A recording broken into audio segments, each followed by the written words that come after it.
Hi, it's Jude here, King Golf Club Repairs. Thank you for tuning in today. Today we're going to do a reshaft. So I've got a Callaway X Forged 18-degree 2-iron, and at the moment it has a NS Pro Modus 3 Tool 120 in X Flex, and we're changing it to a KBS Taper 130 in X. So I hope you enjoy watching. Okay, so the first thing I do with all my golf club repairs is to record the measurements before I touch the golf club. So I'm now just put the golf club on the swing weight scales, and I'm now writing down the current swing weight, which was D2.1.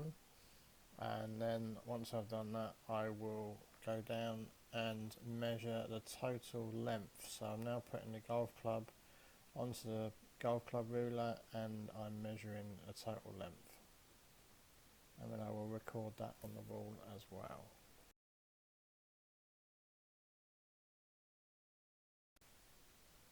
Okay, so the next step for the repair is to remove the old grip from the golf club.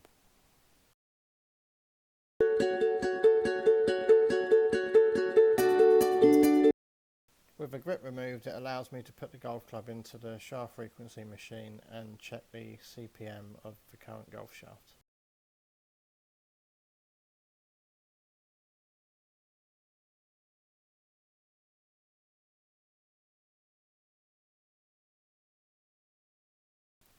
So now it's time to heat the heat the hosel to get the other head off. And I'm using a gas flame torch for this. Because it's steel, you can do this. You can do a slightly harsher heat, and it's a little bit quicker. And I'm just heating it, and then in a minute you'll see me twist the head off.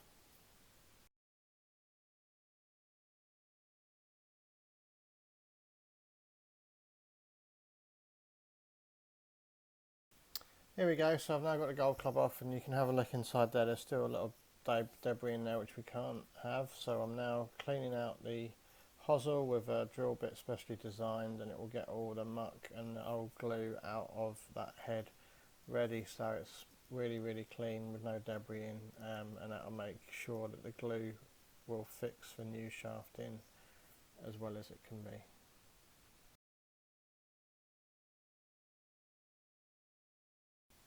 And here we go, just a couple more seconds, give it a good tap, make sure the stuff's out the inside of the hosel, and there we go, we've got a nicely clean hosel ready to be glued.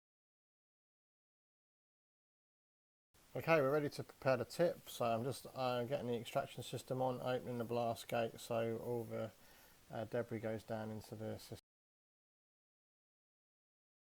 So here I am preparing the tip. We need to take the chrome off the end of the shaft so the glue has something to stick to. So we have to roughen it up and take the chrome off.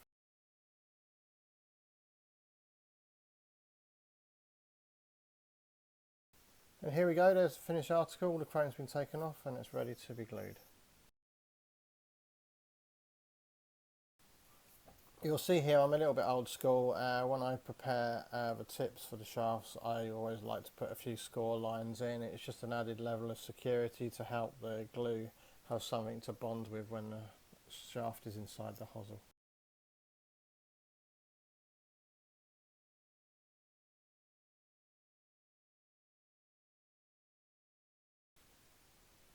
Now I'm ramming the shaft into the hosel to make sure that the shaft goes right to the bottom of the hosel. So now I can measure the correct length of the golf shaft. Now the shaft is in situ.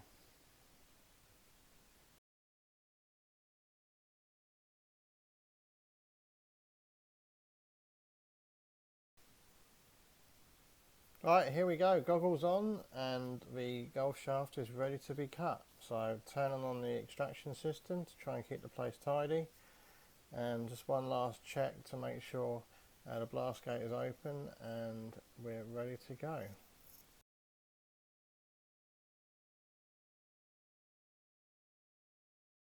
So what I'm doing here, I'm just double checking I get the cut in the right place, making sure I can see my mark, and then we'll be ready to go.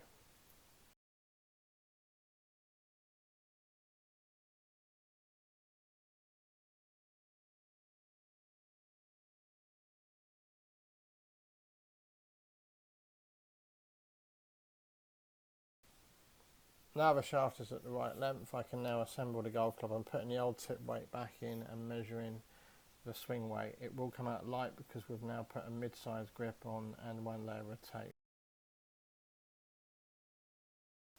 So as we can see, it's C9.1, that's a 3 gram weight, which means the head's too light, the tip end needs to be heavier. So now I'm going across and I'm going to get a heavier weight. I think I'm going to go for an 8 gram weight.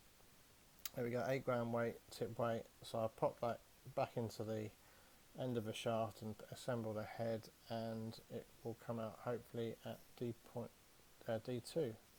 There we go, D2.1.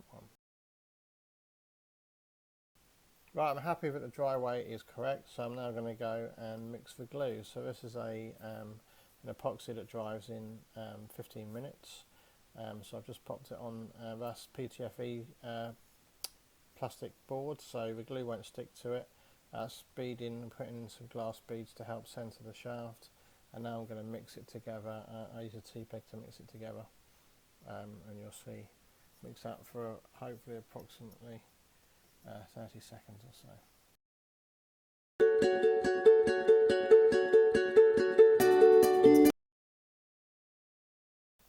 So what I'm doing now, I'm just going to put a little bit of glue on the end of on the tip of the shaft, and I'm going to just slide the ferrule over. It makes it a little bit easier for the ferrule to go on, also to make sure the ferrule sticks pretty nicely. And I'm going to put a little bit in the end, and now the tip weight can go in, and that'll make sure that's nice and securely. And now I'm going to get and put some into the hosel. With glue, less is best. Don't need to be putting very much in. You need a thin layer of glue, and then you don't cause any breakages. I'll get a little bit more and then just roll the tip in. So there's a tiny little film layer on there, and then that will pop into the head and should be able to set it nicely, and the ferrule's nice and flush. Give it a quick tap and then clean it up. There we go.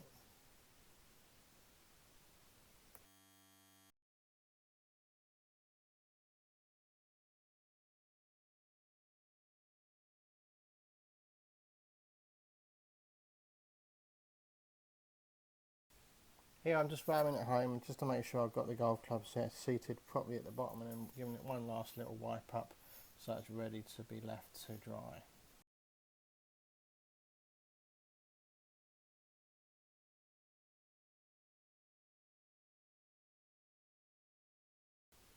Right, so that's nice and setting, so I'm going to lay that up next to the heater ready for the glue to be warmed.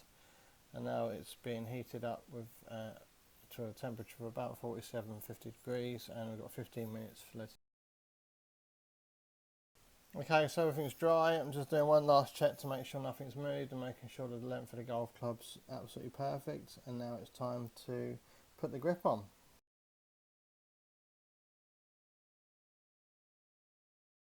So here I am, I'm just marking the length of the grip so I make sure when I put it on I don't overstretch it. The customer wanted one extra layer of tape underneath his mid-size grip, so I used brown tape for this, and I just pop it on, making sure that there's no lumps or bumps, and then it'll be ready to go whether for the double-sided grip tape.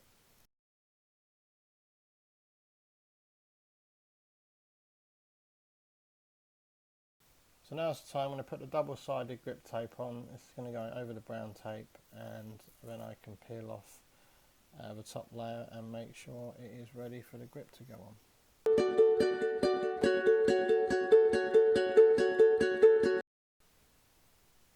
Here we go. Right, we're ready to put the grip on. So this is White Spirit. I'm going to pop it inside the handle into the grip, making sure that's lubricated, and then lubricate the double-sided tape, make sure it's properly ready to go, and then I can slide the grip on, making sure that I don't stretch it past the mark I put on the shaft earlier.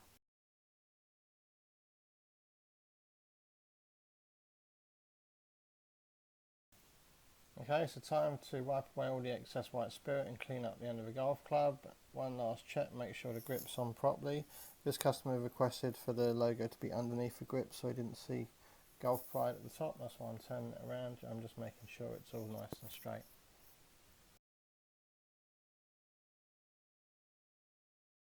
Right, all pubs pretty much done. I'm just going to double check the swing weight before I turn down the ferrule.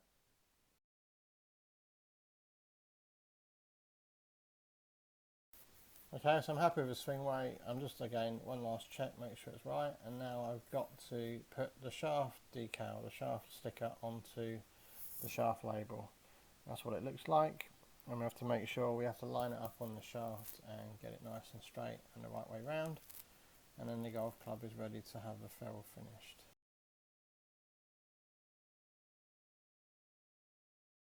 And there we go, shaft labels all done.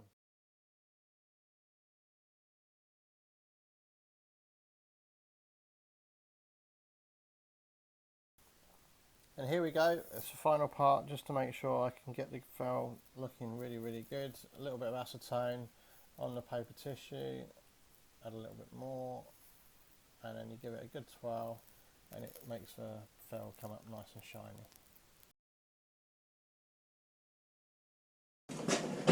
Right, and there you go. I hope you enjoyed watching. Swapped over, we've now got the right swing weight. It's the D2.2 and it was D2.1, so D2, which is great. It's got the KBS Taper X Flex in a 130 gram shaft. It's also got a mid-sized grip on it, which is different to before, with one layer of tape underneath. Thanks for watching, and I'll see you soon.